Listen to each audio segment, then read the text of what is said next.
ඊට පස්සේ 24 දී ඇති උෂ්ණත්වයකදී මුද්‍රා තැබූ භාජනයක් තුළ වායුවක අණු වල චාලක ශක්තියින්ගේ ව්‍යාප්තිය පහත ප්‍රස්ථාරයේ දැක්වේ. දැන් මේ ප්‍රස්ථාරය දැක්කම ඔයාලට මොකද්ද මතක් වෙන්නේ? මේක අර වායු වල කතා කරන මැක්ස්වෙල් බෝල්ට්ස්මාන් වේග ව්‍යාප්ති වක්‍රය වගේනේ. ඒකේ නම් සාමාන්‍ය මේ පැත්තට තිබ්බේ අණු වල වේගයනේ. අණු වල වේගය තිබ්බා මේ පැත්තට තිබ්බේ අණු භාගය. ඉතින් මේකෙත් දැන් අණු සංඛ්‍යාව අණු වල ශක්තියනේ තියෙන්නේ.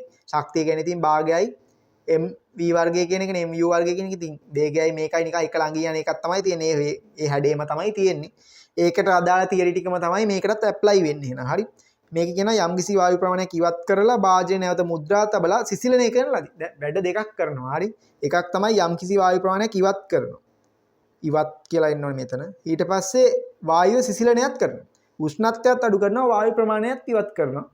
හරි. ඔයා දන්නවා මේකේ ප්‍රස්ථාරය ගත්තාම ප්‍රස්ථාරයේ වර්ගඵලය කියන්නේ අණු සංඛ්‍යාව තමයි නිරූපණය වෙන්නේ. අණු ප්‍රමාණය තමයි නිරූපණය වෙන්නේ. එතකොට වායු ප්‍රමාණයක් ඉවත් කරනවා කියන්නේ එහෙනම් මොකද්ද අඩු වෙන්න ඕනේ? වර්ගඵලය අඩු වෙන්න ඕනේ නේද? එතකොට අඩු වර්ගඵලයක් එන්න ඕනේ. වායුව සිසිලනය කරනවා කියන්නේ ඔයා දන්නවා වේගය අඩු වෙනවා. හරි.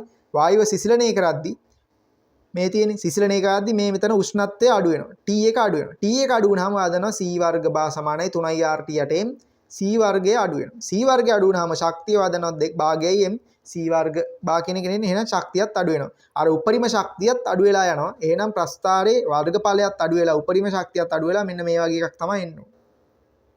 ඔය වගේ එකක් තමයි එන්න වෙන්නේ. ශක්තියත් අඩුයි අර උපරිම උසත් අඩුයි. ඒකට අදාළ වෙන එක තමයි වෙන්නේ. වර්ගඵලයට ක්ෂේත්‍රඵලය අඩු වෙන්න ඕනේ.